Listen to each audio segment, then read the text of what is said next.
இறைவன் ஒருவன் என்ற இனிய கொள்கையை மறையாய் கொண்டது இஸ்லாம்.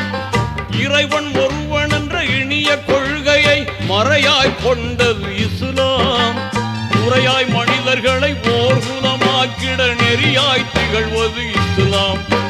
முறையாய் மனிதர்களை ஓர்குலமாக்கிட நெறியாய் திகழ்வது இஸ்லாம். தீனோரே கேளுங்கள், திருமறை வழி வாருங்கள். தீனோரே கேளுங்கள்.